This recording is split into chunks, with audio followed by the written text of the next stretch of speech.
बिस्मिल्लाहिर्रहमानिर्रहीम अस्सलाम वालेकुम वेलकम टू द चैनल। मैं उम्मीद करदा कि तुसीं सारे लोग जिथे हो बिल्कुल ठीक हो, खैर खरीत नाल हो। सब तो पहले जनाबे आला तुहाडे नाल थोड़ी जी तफसील शो करनी है, थोड़ी जी तफसील शेयर करनी है कि भाई वकार भिंडर जिन्हां दी कि सालम मंडी दे विच लड़ाई हुई है ते अपनी पिछली वीडियो के अंदर जिहदे विच मैं जितनी कवरेज कर सकिया जिस टाइम मैं मौजूदा सालम मंडी दे विच मैं तुहाडे नाल शेयर की है। तो अज का व्लॉग अपना जनाबे वाला पूरा पंजाबी दे विच होएगा क्योंकि काफ़ी सारे अपने दोस्त संगी जिन्होंने यूट्यूब पर वीडियो वेखी है उन्होंने आख्या कि भाई तुसी पंजाबी दे विच अपने व्लॉग बनाया करो।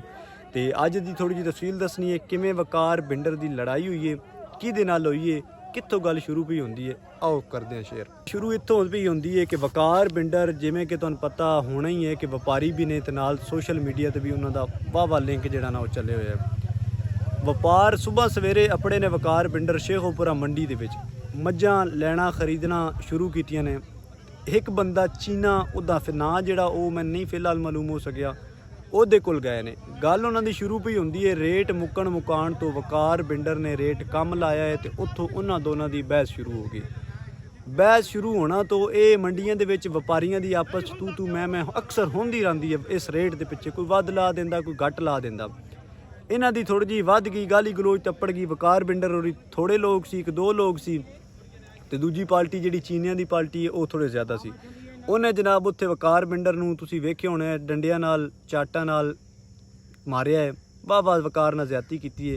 लेकिन वकार भिंडर जिहड़ा ना वो लड़ाई नहीं सी चाहते। उन्हां दा दिल सी कि मैं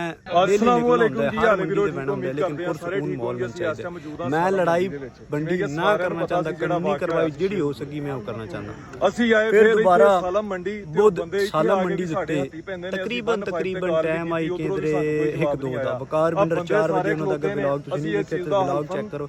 4 बजे वो आए ने उत्थे सालम मंडी कर रहे सी अपनी अगे पिछे बह रहे सी। उत्थे जनाब फिर कोई गल बनी।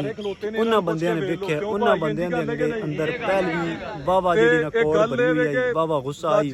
इस वीडियो जिहड़ी विचारियां ने ना साडियां ओदे उत्ते सोशल मीडिया दे उत्ते एदी वाह लाला हो गई। असीं मार कुट कभी साडी उह जी बेइज्जती हुई।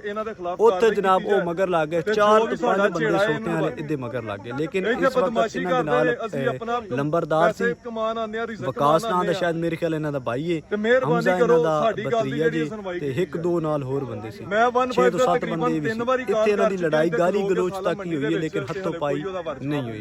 फिर इन्हें थोड़ी अद्धे घंटे बाद पुलिस भी आ गई। पुलिस ने उन्हां दा एक बंदा फड़ लिया, बाकी 3-4 फरार हो गए ने। एक बंदा पुलिस ने उन्हां दा फड़ लिया ते वकार जिहड़ा वो अपनी गड्डी ते गए ने थाने दे विच। जिहड़ा दूजी पार्टी दा बंदा चीनिया दा उन्होंने पुलिस इत्थों फड़ के जनाब शलवार दे विचों वीडियो तुसीं नाल चेक करो इत्थों फड़ के लै गए ने अपनी पुलिस वाली गड्डी दे विच उन्होंने लै गए ने ते अपनी कानूनी कार्रवाई की। यह कुछ सूरत बनी है। बनी वजह की है? वजह यह भी बनी है कि बहस शुरू हुई है मज्जी का रेट घट वध होना तो आपस गाली गलोच हो गए। अक्सर रेट मंडियां दे विच इंज ही होंदे ने गाली गलोच थोड़ी तो नहीं वहदे लेकिन जेडे व्यापारी ने आपस तू मैं हो वेंदे कि भाई तेरी मज इन्ने दी तू इन्ने दी देना। यह सूरत बनी है। इत्थे जनाब मैन दिओ इजाज़त, अपना रखो बहुत सारा ख्याल। मिलते हैं किसी खूबसूरत जी वीडियो के अंदर। इन्हें तोड़ी अल्लाह हाफिज़।